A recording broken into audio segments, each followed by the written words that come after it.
Welcome everybody to the Institute for Government. It's an auspicious day to be interviewing such a senior Labour politician. As you'll be aware, the Labour manifesto has been launched today. But as you'll understand, we obviously won't be doing any politics today, despite the fact that there's a general election campaign underway. We'll be talking about effective government and how to be a good minister and issues that have long taxed the Institute for Government. So I'm really very pleased indeed to introduce Harriet Harman, who will be known to all of you. She has been a cabinet minister. She's been deputy leader of the Labour Party, acting leader of the Labour Party.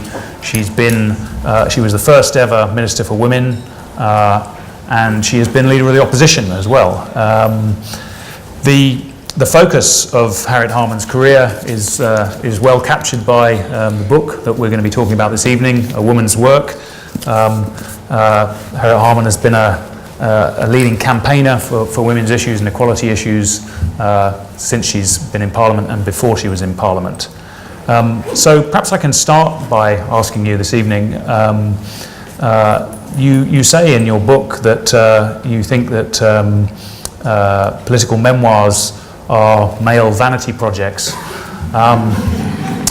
So I just wanted to ask you why you'd written this book. Well, I was a long-term campaigner against memoirs, and it used to drive me absolutely mad in ministerial meetings. If I was sitting next to one of my cabinet colleagues or another minister, and they'd be writing, I said such a very important thing, and such responded in such a stupid way, and I will be proved later on. And I'd be thinking, you know, the economy is like rocking, there's problems in the health service. Shouldn't we actually be focusing on what we're here to be doing as ministers, not preparing for, you know, to have our say at some future about how brilliant we were and how stupid everybody else was. So I was like really militantly against them, and I was also militantly against them because I felt that they took the focus away from the job of what we were in politics, and I was also militantly against them because they always seemed to be settling scores against your own party, and that seemed to me, you know, the wrong thing to be doing. So I was like always denouncing memoirs. Whenever anybody's memoir came out, I was the first to denounce it. But then my colleagues started writing their memoirs. You know, Peter Mandelson wrote his, Peter Hain wrote his, Alistair Darling wrote his, Alistair Campbell wrote his. And I would despite myself in bookshops, be opening up and looking, and I'd look at the pictures, and there'd be like no women in them at all, except a wife or a woman who worked for them. And actually thinking of what an incredible transformation there'd been in women's lives, in society, in the economy, in politics, it was extraordinary that all these memoirs had no description of such an enormous social and political change which had happened from the 1980s, the 1990s through to the present day. So, and also, none of the memoirs mention me, possibly most egregiously. And it's like, was I in the cabinet with all these people?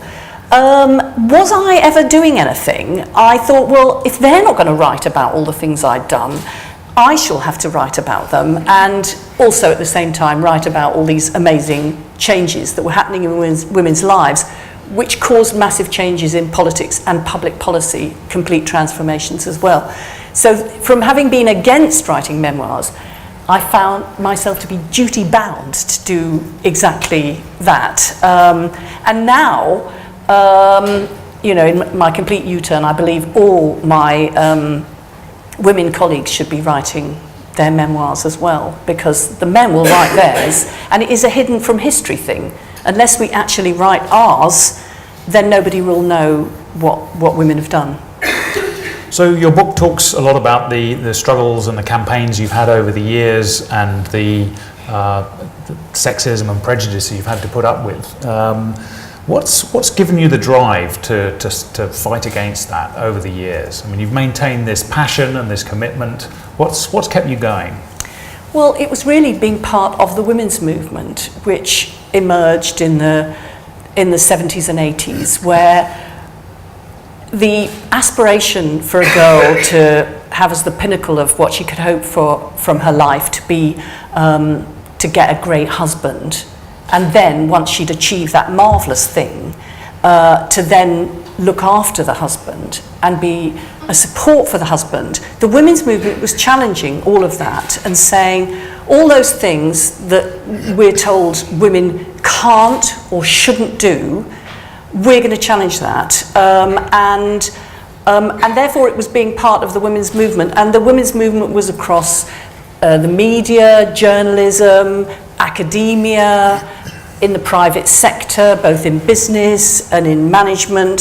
So I ended up being, in a way, a bit like the political wing of the women's movement in politics, but there were women all around trying to make that change. And nobody said, that's a great idea, that women should be equal and everything should be changed in order to accommodate women's aspirations. Go ahead and do it. It was regarded as subversive and highly contested. And I'll just give you one example. Erin Pizzey set up Chiswick Women's Aid. And this was a women's refuge. And the idea was that if a woman was being beaten by her husband, she didn't have to put up with it. She could escape to a refuge. And this was regarded as undermining the family, because it was like encouraging women to leave their husbands. The idea that there should be childcare was regarded as undermining the woman's real role as a mother, as a stay-at-home wife. So all of these things were hotly contested. So the kind of opposition came from the fact that we were challenging the status quo, and the status quo resists, basically, even to the point of saying, with a 97% male House of Commons, which there was when I joined it in 1982, to say, this is wrong, actually we need a parliament based on merit, with women's voices as well as men's voices, women sharing in decision making.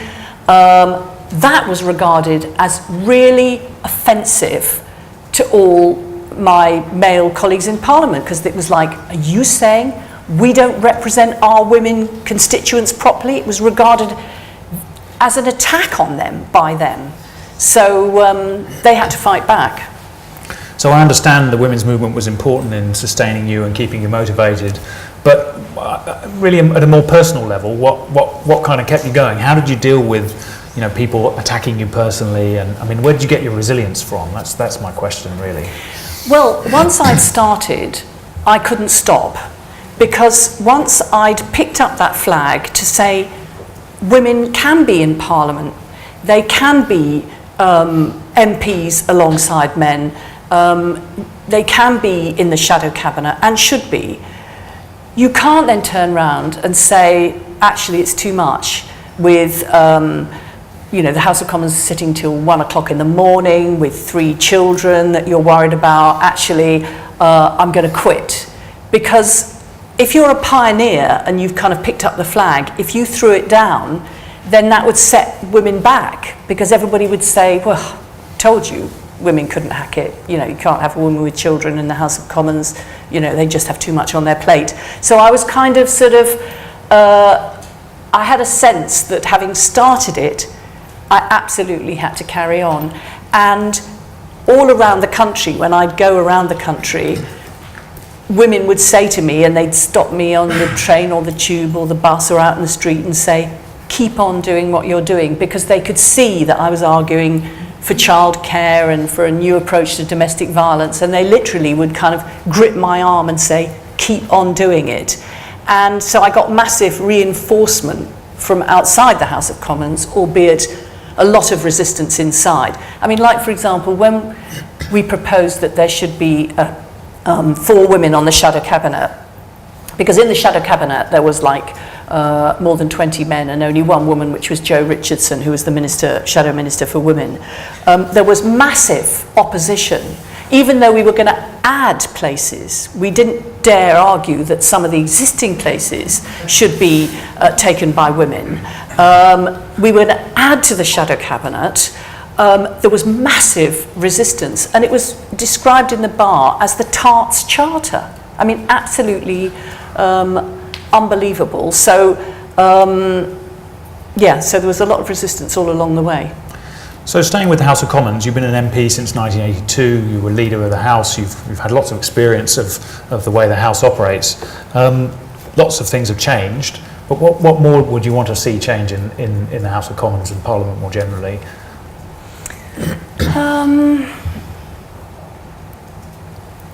Well, I think that there is still a bit of a sense that there is a way to be an MP, and that you've somehow got to be trained to be an MP. Ultimately, being an MP is to be a representative and to draw on your life experience and to draw on your political commitment and to just do that.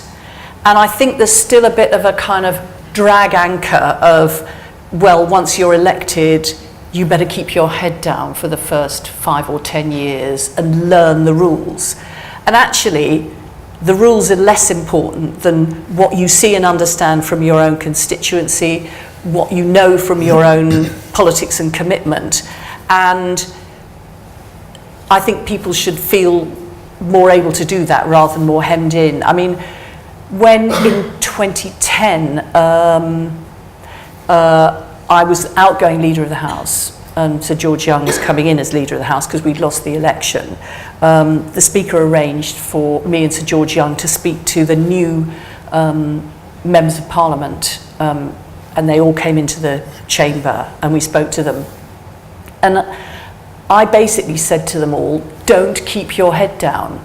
Don't be told by anybody. You've got to keep your head down. Your constituents have elected you, and you are not a trainee MP waiting to work out how to do it. You are already the only MP that constituency has got, and you've got to be on it right away. You're not an apprentice or a junior MP. You're the real thing as from now, and you need to be blazing a trail, and you need to be visible. And I think there's still a lot of inhibiting of MPs. And then they don't work that out often until 10 or 15 years later, if they last that long. So of the many sort of things you've campaigned for over the years, better childcare, domestic violence, and so on, which of the changes you've campaigned for and seen come about has had the most impact on women's lives, do you think? Well, I think it's three things really. It is childcare for working parents, and those of you who are working parents here, I know that it's still massively expensive, and people do tear their hair out about the cost and inflexibility of childcare still. But I think the sense that it is the responsibility of government, of public policy, to provide childcare to support working parents, I think was very transformatory. When I was first an MP, you could get a nursery place if you beat your child and were a threat to your child. Then you could get a social services day nursery place.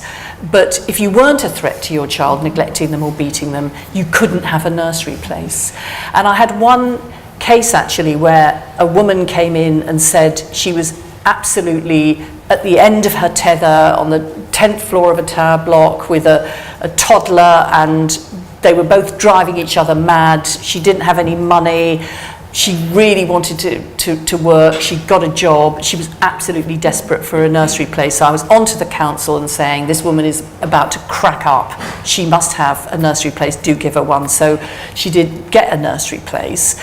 And then about 6 months later, she came into my advice surgery again. She looked absolutely great. Her hair was done. She looked like a different woman. And I said, you look absolutely amazing. That's fantastic.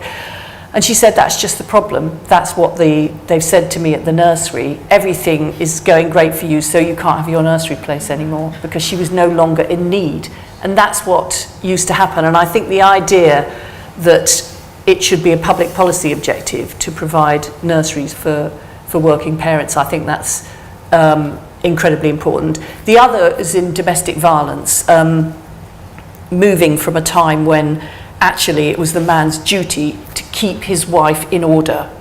And those of you who aren't old enough to remember this, I mean, it really was. The man was the head of the household, and it was his duty to keep the wife in order, and with a smack, if necessary, if she was out of order.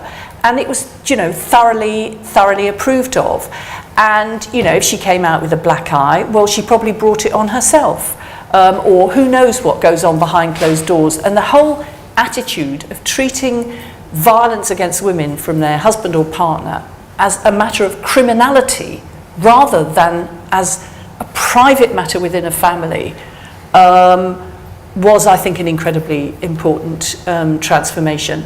There was a wonderful Spanish minister in Zapatero's government who I met when I was Minister for Women and Equalities, and she, you know, in Spain, which was quite conservative in family terms, very Catholic, but she was the Minister for Women, and she brought in this law that third parties could report domestic violence in order to get prosecutions. And she had this thing, she said, when a man raises his hand to his wife, he raises his hand to the Spanish state. And that was the best kind of encapsulation in my mind of how it's moved from a private matter to a public policy issue. And the other is about women's representation, just the kind of delegitimization of the idea that men make all the decisions and that women abide by them. And actually, when Margaret Thatcher left office, she left an all-male cabinet. So it was really about the women's movement saying, actually, it's not good enough. It's obviously discrimination because men aren't that much better than women, that they need to be making all the decisions, and that it's better to have a balanced team of men and women working together. So you've outlined some of the things that you achieved over your career in government, but you're also in the book very self-critical about particularly the first phase in government from '97.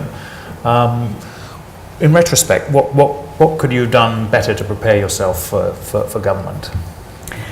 Well, I think that the Leader of the Opposition ought to tell the shadow cabinet, and probably would have to do it publicly, if I get elected, if my party gets elected, this is who I'm going to have in my cabinet. It is bonkers, isn't it, really, that you walk down Downing Street and you don't know what flipping department you're going to be in. I mean, I know it creates marvellous drama for the media, but it's slightly too much drama for the participants. Because how can you actually prepare for something if you don't know what flipping government department you're going to be in? And I didn't know that I was going to be the Department for Social Security, and actually I nearly wasn't. I nearly was food and farming, which I would have been perfectly happy to do. But it would have been a big surprise to me, having been shadow health and shadow DSS, if I'd actually got food and farming. I mean, it would have been a complete shock. All the pre-stuff of departmental interface between civil servants and the opposition people is on the basis of who's in the shadow cabinet, but that's not necessarily the basis of what happens in government. And I remember Chris Smith was walking down Downing Street, and I'd gone in earlier, and my driver was driving me away to my department. I mean, it was only the other side of the flipping road, but you know, I was being driven to my department, literally the other side of the road. And he said, "That's Mr. Chris Smith," he said. "He thinks he's going to X department, but actually he's going to Y department," because the driver knew. Well, I mean, it's just ridiculous. So basically, I feel sure that perhaps if I'd have had a little bit of knowing what I was going to do in government, I might have actually been better prepared.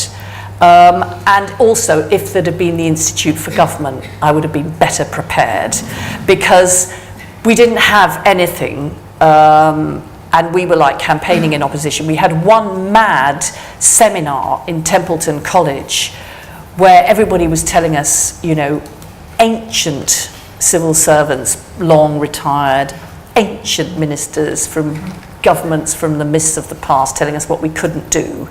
That it just, and that was just a one-off. But I stopped listening very quickly after about the first half hour when one of these ancient civil servants was saying, well, you see, the difference between a private office and the rest of the department is this. If you're having an affair, you can't expect the private office not to know, but you can expect the private office to keep it secret from the rest of the department. And at this point, I thought, I'm not quite sure that I'm in the cultural mode that is actually, that they're actually talking to. So I went from having like a team of 4 to a department of 80,000. And also, I think it would have been much better, and I do think it would be better, if all secretaries of state, if the Treasury is thrown out of the Treasury Department, the building, and all the secretaries of state are in one building. Because I think so much time and so much money is wasted by interdepartmental misunderstandings, turf wars, rivalries. There is virtually no policy which is just about one department. And so much is the frictional cost of that. So I think it would have been much better if we'd have been all in one department, and I think that should happen. I think the amount... I was with colleagues estimating how much we thought the cost of intergovernment, unnecessarily interdepartmental friction, and I said I thought it was probably about 30% of public spending, and one of my colleagues said he thought it was more than 50%. Now that is very wasteful, isn't it? It's wasteful of time, it's wasteful of money, it's wasteful of energy as well. And perhaps I might have worked out which way the wind was blowing and not got sacked so quickly after I was like in my own department, not realising what was going on. One of my special advisors said to me, there's a bit of a worry that you might get sacked in the next reshuffle. And this was not, he didn't have to be terribly well paid to know this, because it was like on the front page. Harman to face axe. So this is like he's advising me, I think. And I was going, don't be ridiculous. Tony wouldn't sack me. Tony's my friend. I mean, literally, we had worked together since before, you know, in the very early 80s, before either of us had been in Parliament. So I said, you know, of course he wouldn't sack me, he's my friend. And at this point, this person was worth their money, because they said, Tony is not your friend. He is the Prime Minister, and the Prime Minister has no friends. And actually that was a big truth. His job is not to have chums. His job is to run the country and everything, but I hadn't worked that out at all. So I've just got 2 questions before we open up to the audience. The first is, I mean, if there are future ministers in the room, what one piece of advice would you give them based on your experience? Well, I did do, when I was deputy leader, I did used to do some sort of ministerial training, and I used to start with, live each day as if it's your last, because it might be. And that is, you know, that you do have to actually, it's such a privilege to be a minister, that every single day you need to think, have I done something which advances things? I think in a way the system is not sufficiently perfect, that the model that we've got needs to be entrenched and learnt by new ministers. They've got to like quest forward and develop it and do it themselves. I'm very much against the idea of role models or mentoring in a way, because I think if anybody tried to sort of train me as an MP when I was first in, age 32 in 1982, what would they have trained me as? You know, what were MPs like then? We were trying to change it So I think in a way it's just to support people rather than try and tell them how they should be doing it. Final question for me. You're pretty critical in the book about the 2015 manifesto and its lack of commitments in relation to women's equality. The manifesto that was published today has lots of strong commitments. You're fully supportive of those, I guess. Totally, I'm standing for election on that manifesto, obviously. Very good. Yeah. A brief answer that gives us more time to have the audience ask questions. Who will be first? Yes, in the front here. Please say who you are and please keep it brief. Hi, I'm Lottie Hargrave. I'm a master's student at UCL. For my master's thesis, I'm studying Prime Minister's questions and the way that female leaders can perhaps feminise, most importantly Theresa May, but I also wanted to look at the times when you stood in for Gordon Brown. And I wanted to ask you about your experience doing that. And obviously, you've been such a strong advocate of feminising Parliament, and I wondered whether perhaps you struggled when you filled in those positions, and obviously PMQs are such a masculine thing, and whether perhaps you think that Prime Minister's questions might be perhaps a bit of a loss when it comes to feminisation, whether or not you can see any changes there.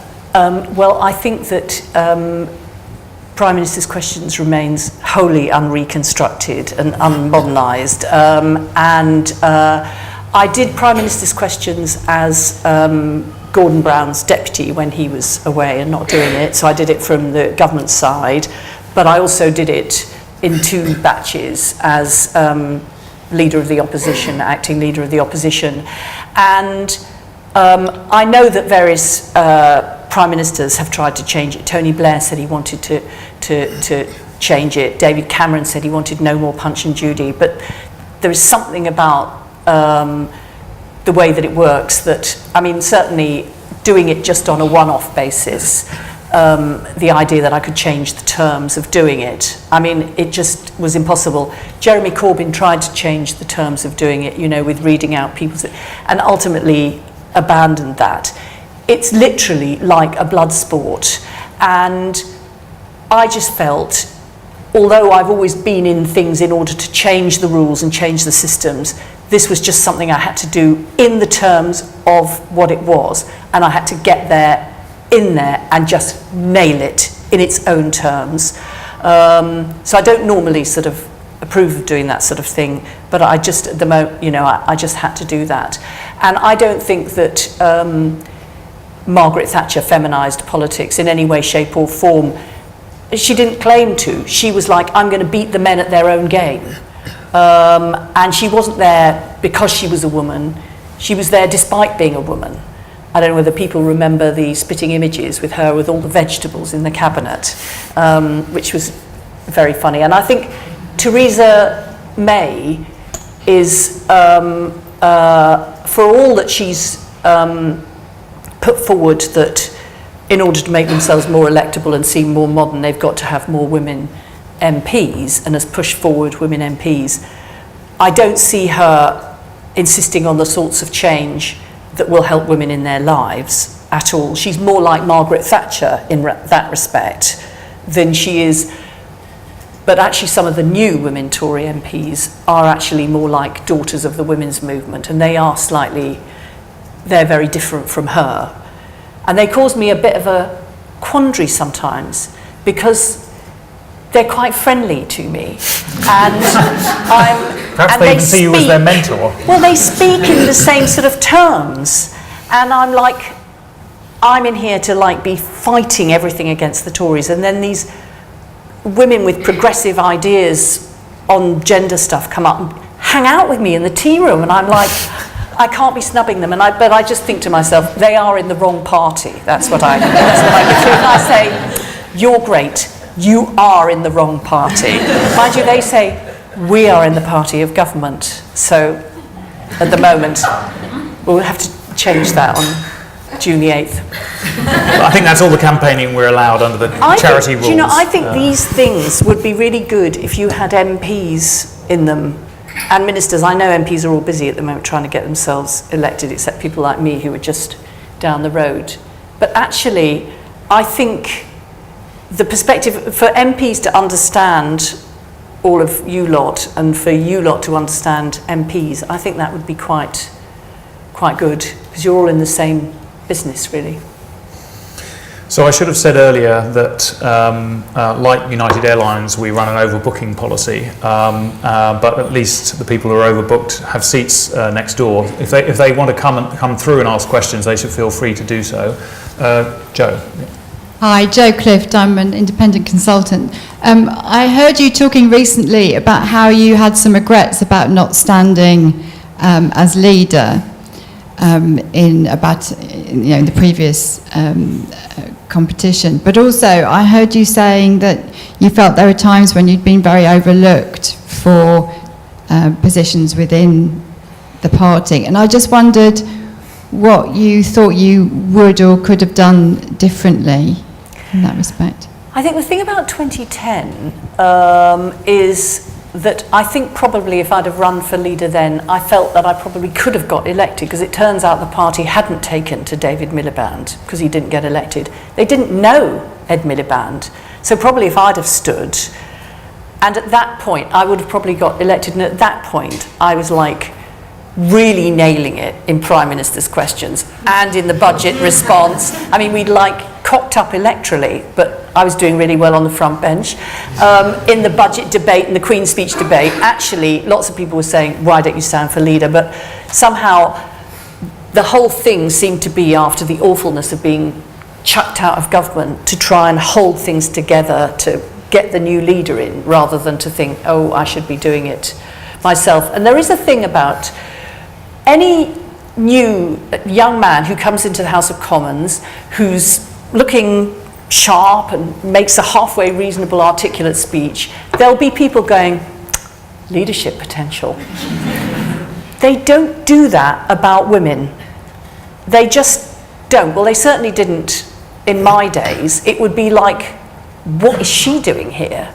And I did wonder what I was doing there as well. I mean, when I got elected in 1982, I had a huge post bag when I arrived. Half of it was saying, good on you, get in there for all of us. And actually, I met a woman the other day who said that she was one of these women who'd written to me saying, get in there and kick backside for all of us.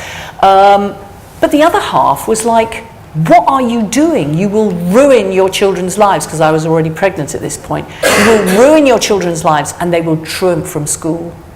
And actually, that and mastitis, I mean, this is the only political memoir with mastitis in it, I absolutely promise you, so far, is that that's quite a lot to be dealing with.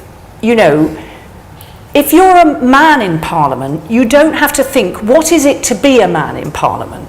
You're a man in Parliament. But a woman in Parliament, in those days, you had to think, what is it to be a woman in Parliament?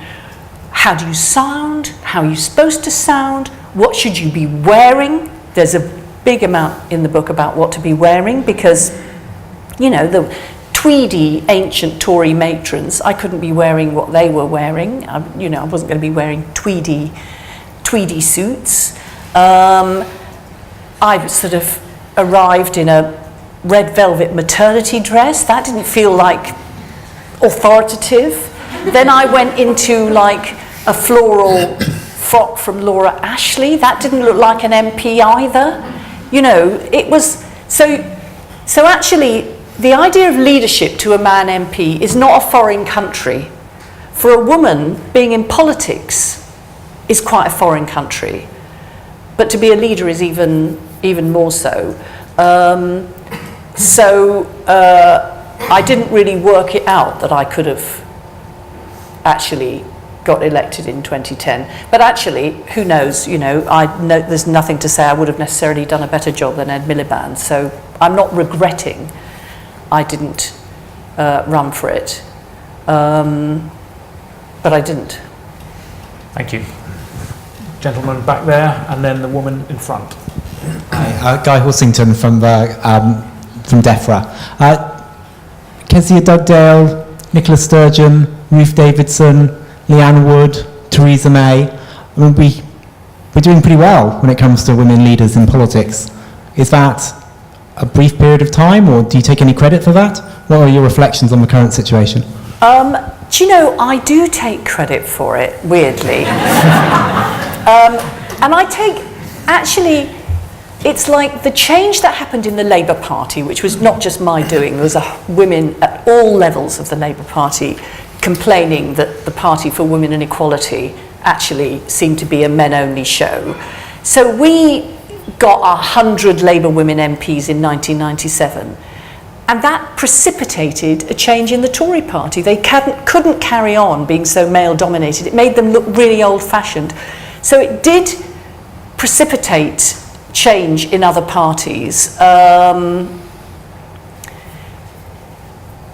think that, and I don't want to sound like Andrea Leadsom here, and if this is being live streamed, please turn it off at this point. But it is the issue of balancing work and family in politics, or indeed in the civil service or in business or in any other part of life, given the division of labour in the home with most responsibility falling on women, is still a problem. So I think it's amazing to see women up there in leadership. I would like to see them actually delivering for women just rather than being in the position, although that is symbolically important.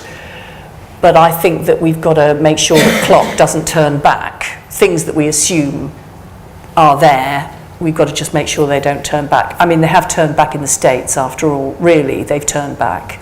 So we've got to be vigilant. Thank you. Yep. Elspeth Robinson, DFID. Oh, right. Really interesting to hear about what you were talking about at the beginning, about structural changes and really having to push to get women on the agenda. I know and I'm sure a lot of other people here grew up in a generation where our male peers absolutely see us as equal. However, I often really struggle with getting traction and their recognition that there's still a problem. So I wonder, kind of from a political perspective, looking forward, what you think those challenges are likely to be in the future. Well, I think there's two. One is age, and the other is passive resistance. In the olden days, when I started out, men would be quite okay about saying, you know, you shouldn't be doing this. This is not a role for a woman. You know, when I stood up in the House of Commons, you know, it was not unusual. I remember one MP, and I quoted in the book, shouting out, "Stupid cow." You know, it was that sort of thing. And men were much more uninhibited at, like, get out and get back to the kitchen sink. And if you ever tried to make any changes, well, if you can't stand the heat, get out of the kitchen, or rather back to the kitchen. And actually, what there is now is there's a bit of that's been slightly delegitimized. But actually, and so you'll meet lots of men who all strongly assert that they believe in equality, but often they preside over and defend the status quo. So it's quite perplexing, because it's more difficult really to argue with somebody who says they agree with you. And so this passive resistance, I think, is quite a difficult thing, because it puts you in the role, when you're arguing for change, of being unreasonable, because after all, they're every bit as for women's rights as you are. So I think that's quite tricky. But the other thing is age. I'm very glad that you feel you're working alongside a whole load of men who completely treat you on equal terms, because I used to think there was a problem with, like, when is a woman, in fact I still think it, when is a woman in her prime, okay? When a man is young, he's young, thrusting, dynamic, his whole future lies ahead of him, he's absolutely in his prime. When a woman is young, she's like distractingly attractive in a meeting, and possibly material for asking for a date or whatever it is these people do nowadays. And I mean, I remember my special advisor really having problems being very good looking and just not being taken seriously in meetings, but being chatted up all the time. Okay, so basically, she's like a bit too attractive to be taken seriously when she's young. She's not in her prime. Okay, then he is a bit older. He's got a family, 3 children, reassuringly virile. He's in his prime, a family man, somebody you can trust and rely on. She's got 3 children. Oh God, she's got far too much on her plate. She's got her hands full. She's like absolutely out for the count. Too much on her plate. So she's not in her prime. He's in his prime again for the second time. Then, when they're older, he is like mature, wise, experienced, authoritative, kind of silver fox, George Clooney, David Dimbleby, really, really respected. But she's past it. And there is this issue for women of what age we're in our prime, because actually we don't ever have one, whereas the men seem to have their prime all the time. When's your prime? Like, say now. Now. Okay, excellent. Let the record state, she says now. I've got 2 questions here. Paula McDonald, I'm a non-exec director, ex-civil servant. I wanted to ask you... A non-exec director of departments? No, in charity, youth service. Right. I wanted to ask you whether you think the women's unit, the women's movement that you describe in the past is perhaps rightly open to some criticism for not being as inclusive as it could be, and whether you think that some of the things that we see today, younger women getting involved in feminism, identifying themselves as feminism, is a good sign and more broader in terms of sort of cultural inclusion. Well, I think it's great that young women, identify as feminists. I think in a way that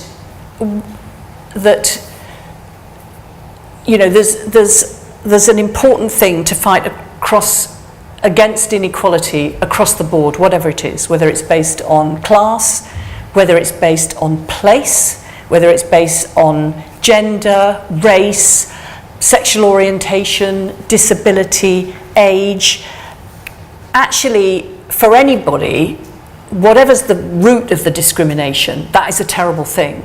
Whatever is the barrier to opportunities, that is a terrible thing and an absolute waste and wrong. And therefore, I think anybody who's fighting against discrimination, I'm behind them all the way. Some people fight for equality across the piece and fight across every issue, and that's great. Some people will just fight for tackling race discrimination and inequality on grounds of ethnicity, and that's fine.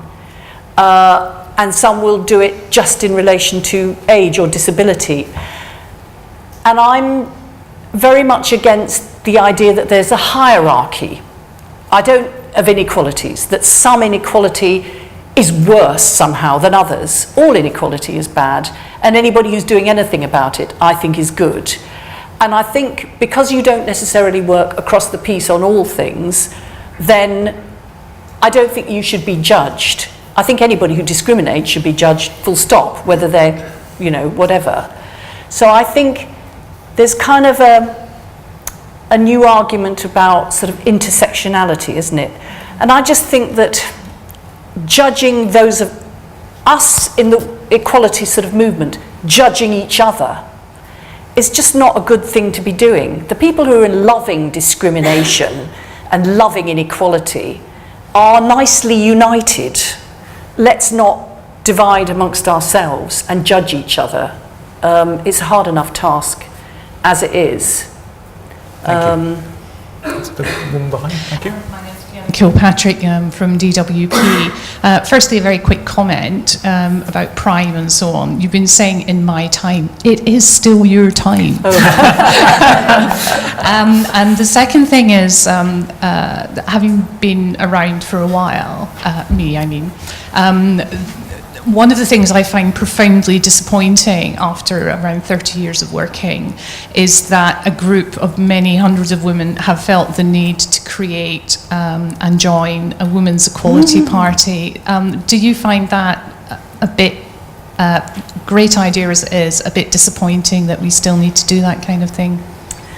Well, we're in a first past the post system, and actually we, you know, as I say, back in the day of the women's movement, we all kind of came into the Labour Party in order to get into government, in order to do things that change women's lives. The Women and Equality Party is not going to get into government, but it might take votes away from Labour, who could get into government and change women's lives. So I think that it's not about who they are as individuals or what their policies are, many of which are fine and, you know, which are in our manifesto. I think that you've got to get, in order to make change, you've got to get in there, roll up your sleeves and get in there, not stand aside and somehow do something separate when the whole system is doing something else. I mean, we're not in a proportional representation system. I mean, if we were, it might be different. So again, I would say about the Women and Equality people, they're in the wrong party. You know, and there's a lot of talk about the Progressive Alliance, you know, environmentalists and, you know, I mean, I think the Labour Party is a progressive alliance. That's what it's always been, really. So,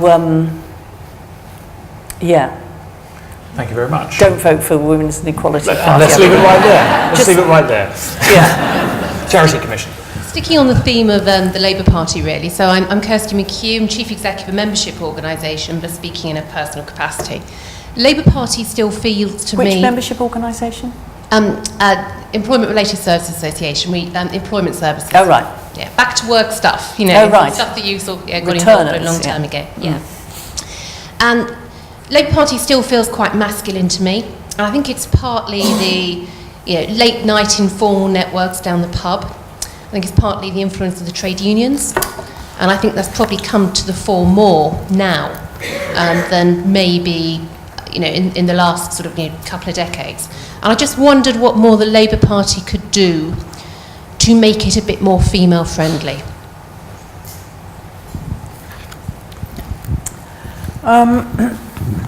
Well, I think really there shouldn't really be any sort of men-only meetings. I think that if a meeting is starting and everybody looks around and realises there's only men in the room, they should go, we can't carry on with this meeting. It is excluding women and we've got to sort ourselves out. I think that the Labour Party still obviously has further to go, but when the House was dissolved, we had more women Labour MPs than all the other parties put together. So we had made loads of changes, albeit we're still outnumbered, but only just in our party and the other parties even more so. I think the trade unions, actually most trade union members are now women, but the leadership of the trade union movement is very male, and I think that's just it just hasn't modernised itself yet. It's kind of which is a shame, because I'm a strong supporter of the trade union movement and think it's one of the best kept secrets ever in terms of the work that it does to help people in the workplace. I did a Harkness scholarship where I was sent over on a sabbatical to work with an organisation in the States which was called Women Employed, which was like a union for women. They called it pink collar workers. It was like office workers and women working in shops. It was very difficult to be in a union at all. There was all union busting going on. So what they did is they set up this thing called Women Employed, WE. And it was absolutely brilliant. They used to meet after work and have whatever the equivalent was in the 1980s of Prosecco and discuss sexual harassment and what to do about balancing work and home. It was a trade union for women employed. And so when I came back, I suggested to John Monks that we set up a Women Employed, and that the TUC helped set it up as an affiliated organisation. I just think loads of women would join it. But he said that was really not, and I was, a big fan of John Monks, but he said that would absolutely not be an idea that would get anywhere at all, because all the women members of the unions would want to join it, and therefore none of the affiliated unions would put up with it, because it would be too popular. So it's still unfinished business there, to actually have a union which deals with all the manifold issues of what it is to be a woman employed and the support and negotiation that you need. I think that would be very competitive. So if anybody wants to start one up. Thank you very much. So we've got two questions here, this gentleman and then the woman at the back. If you get the mic to, yeah. Thank you. Thank you. Ben Alexander. What do you do, Ben? I'm actually a commercial advisor to the Cabinet Office. I'm not a civil servant, but I spent some time there helping with commercial issues. The tenor of this conversation, the way you've described the way you came into politics, was very much in terms of the women's agenda. But as a result of what you've achieved, you've ended up in positions where actually you've done things to benefit all of us, including men as well. And so the question I have is, do you think that contribution you made to the population as a whole, in much the way you talked about the fact that you were a pioneer, you couldn't drop the flag, do you think that contribution to the population as a whole strengthens the contribution you've made to the women's agenda? Strengthens the contribution you've made to the women's agenda, does it reinforce it? Or do you see your contributions to the women's agenda and your contribution in sort of general policy as two separate contribution areas you've made? Well, I think in a way it goes back to the argument about wanting progress and wanting equality, and my kind of sort of main sphere of activity was on women, but then to be in politics and to be representing your constituents, you represent men as well as women, to be in government, you have to look across the piece. So hopefully it strengthened what I was able to do, because it brought onto the agenda things that might not be there otherwise. And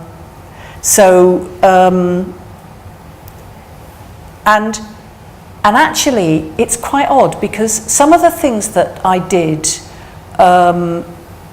which were not on the women's agenda have been attributed to men. It is quite weird. I was reading a book. I went to do the Political Studies Association in Glasgow, and I was reading a book by Lewis. I saw a book on the the book fairy thing that was there at this conference, and it was by Lewis Minkin, called The Blair Supremacy. So I thought, I'll have a look in that book. Ran my finger down the index. Obviously, no point looking in the pictures, but in the index. Anyway, not much going on really. But then there was a section on the minimum wage, and it was absolutely incredible, because what it said, and this is why, another reason I think it's important that I wrote my memoirs, but it basically said that I was the person who was doing the Department of Employment, and steered by Tony, I was involved in the minimum wage, and that the idea of doing it by a low pay commission was the brainchild of number 10 special advisor Jeff Norris. And it was like, we weren't in government at the time, and Tony wasn't steering me on the minimum wage. Actually, I was steering him, and I was the one that argued that we should do social partnership instead of having half male median earnings, which was our policy at the time. But it was quite weird to see something I'd done being ascribed to a man. But actually, I think a lot of things that other women have done get ascribed to me. But I'm not so quick to complain about those, unfortunately. I haven't noticed I've done that today anyway.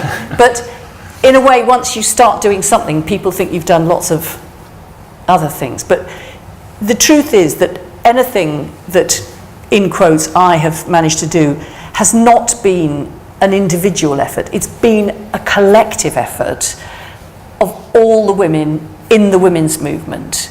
You know, in the civil service, amongst special advisors, other ministers, women MPs, women out in the street.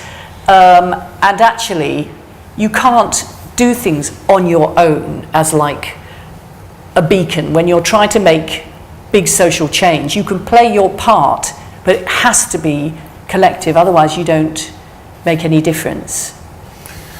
We're up against the clock here, so one last brief question at the back there. Well, I'll try to be very brief then. Elena Shebetik, I work in housing. Before the last election, you, Lynn Featherstone and Theresa May participated in a debate on feminism and politics. It was organised by the Fawcett Society. And all three speakers, you obviously included, were very keen to stress how much your parties had done for women, both through politics and through changing society. And yet, what strikes me is that the outcomes for women, especially working women, women on low incomes and mothers, are getting worse and worse. In the last 7 years, they're the ones that have done worse out of all the changes. Do you think that women are being turned away from politics because they think, despite the rhetoric and fantastic things that are being said, the day-to-day lives are being changed for the worse, if anything? Well, I think that there needs to be a very clear scorecard for Theresa May in terms of, well, although she'll be leaving office on June the 9th, but I wrote in the book before we knew we were having an election that there needs to be a clear scorecard. I mean, you know, there are things which demonstrably make a big difference to women's lives, like children's centres, like childcare. And